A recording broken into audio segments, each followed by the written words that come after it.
कहना चाहता हूं कि जिस राम राज्य की बात कही जाती है, कबीरदास का एक दोहा है, गुरु गोविंद दो खड़े काके पर लागू पाए, अब बलिहारी गुरु अपने गोविंद दियो बताए। लेकिन इस सरकार ने ओपीएस ओल्ड पेंशन को आज तक स्वीकार नहीं किया। जिस गुरुओं को के माध्यम से हमें ज्ञान हासिल होता है, वो सड़कों पर लाठियां खा रहे हैं, संघर्ष कर रहे हैं, लेकिन आज तक सरकार को उसका ध्यान नहीं आया। हम जब शिक्षा मित्रों का सवाल उठाते हैं तो सरकार कहती है कि इसमें माननीय न्यायालय का आदेश है। मैं सवाल करना चाहता हूं अधिष्ठाता महोदय आपके माध्यम से सरकार का, कि न्यायालय ने कभी मानदेय बढ़ाने से इनको नहीं रोका है। अगर ये चाहें तो इस बजट में इंतजाम कर सकते हैं शिक्षा मित्रों को मानदेय बढ़ाने का, लेकिन उस पर इन्होंने कोई विचार नहीं किया।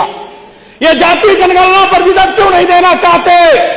चूंकि इनको पता है कि जिस दिन जाति जनगणना हो जाएगी उस दिन जातियों को लड़ाकर इनको वोट लेने का मौका नहीं मिलेगा, इसलिए जाति जनगणना नहीं कराना चाहते हैं।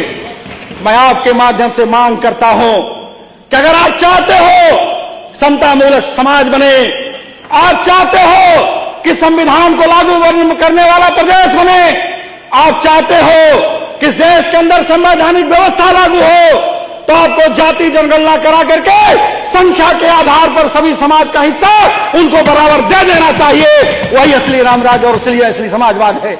मैं माननीय अधिष्ठाता महोदय, बहुत लंबी लंबी बात ये लोग करते हैं और ऐसी बातें करते हैं, जबकि मैं बड़ी जिम्मेदारी से कहना चाहता हूं कि आरएसएस का एजेंडा है कि देश गरीब हो, गांव गरीब हो, गांव अशिक्षित हो। चूंकि इनको पता है कि गरीब और अशिक्षित व्यक्ति को गुलाम बनाना सरल है, और जिस दिशा में आपका बजट ये बताता है, ये बजट बताता है कि आज ये देश को, प्रदेश को गरीबी की तरफ ले जाना चाहते हैं, ये अशिक्षा की तरफ ले जाना चाहते हैं, जिसका सीधा साधा उदाहरण है आप शिक्षा के क्षेत्र में देख लें, आप किसानों के क्षेत्र में देख लें, इन्होंने कोई बजट का इंतजाम नहीं किया।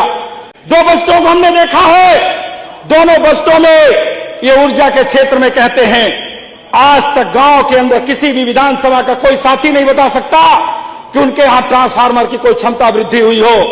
आज तक गांव के अंदर एक भी सड़क का निर्माण नहीं हुआ। आज तक ये बात सबके विकास हो सकता है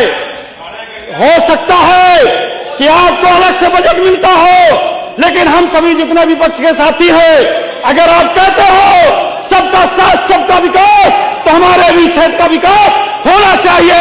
अगर आप इस बात की चर्चा करते हो। जितनी मेहनत सरकार ने यूपीएस योजना में नियमों को गोल गोल घुमाने में की है, उससे बेहतर सरकार ओपीएस को ही लागू कर देती। नमस्कार दोस्तों, एक बार फिर से स्वागत करते हैं आप सभी का हमारे यूट्यूब चैनल पर। दोस्तों, आप सभी को पता है विधानसभा चुनाव सर पर है, लेकिन विधानसभा चुनाव में चुनाव के अलावा जो मेन मुद्दा ट्रेंड कर रहा है वो है पुरानी पेंशन बहाली, यानी कि ओपीएस का मुद्दा। ओपीएस का मुद्दा लगातार एक्सपर्ट ट्रेंडिंग में चल रहा है। ओपीएस का समर्थन करते हुए कर्मचारियों ने एनपीएस और केंद्र की नई यूपीएस का तीखा विरोध किया है। सरकार को आगे आंदोलन को और भी तेज करने की चेतावनी दी है। एनओपीएस से जुड़े कर्मचारियों के एक्सपर्ट ताबड़तोड़ किए गए पोस्ट से पुरानी पेंशन का मुद्दा यानी कि ओपीएस ट्रेंड करता रहता है। इसमें केंद्र सरकार के कर्मचारी ही नहीं बल्कि राज्य सरकार के कर्मचारी भी शामिल हैं। एनएमओपीएस ने फैसला लिया है कि अगर सरकार ओपीएस को दोबारा से बहाल नहीं करती है तो वो एक बार फिर से महा आंदोलन करेंगे। एनपीएस और यूपीएस में बड़ा अंतर है, इतना ज़्यादा अंतर है कि कर्मचारियों को सिर्फ और सिर्फ नुकसान हो रहा है। जहां एक और सरकार एनपीएस और यूपीएस में अलगाव बता रही है, वहीं कर्मचारी कह रहे हैं एनपीएस और यूपीएस में हमारे लिए कोई भी अंतर नहीं है। महामंत्री ने कहा है कि 25 साल की सेवा पर ही यूपीएस का लाभ देने से साफ समझा जा सकता है कि किस तरह कर्मचारियों को उलझाने का काम किया जा रहा है। इससे अच्छा इतनी मेहनत करके सरकार जो यूपीएस लेकर आई है उसके गुणगान करने में लगी हुई है, सरकारी कर्मचारियों के ऊपर थोपने में लगी है।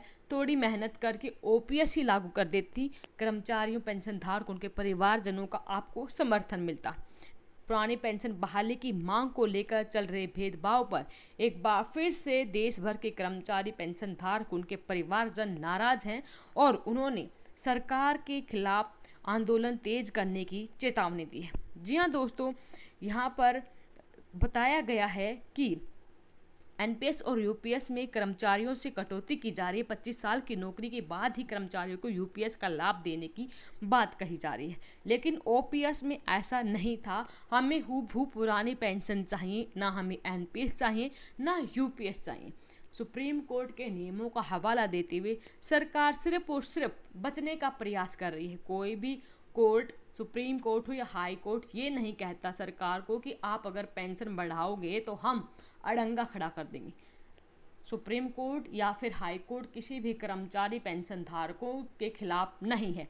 तो आप सुप्रीम कोर्ट का बहाना ना लीजिए, सीधे सीधे कर्मचारियों की पुरानी पेंशन को बहाल कर दीजिए। आपका क्या कहना, वीडियो के कमेंट बॉक्स में अपनी राय जरूर दें। वीडियो अपने साथी दोस्तों के साथ जरूर शेयर करें। धन्यवाद। जय हिंद, जय भारत।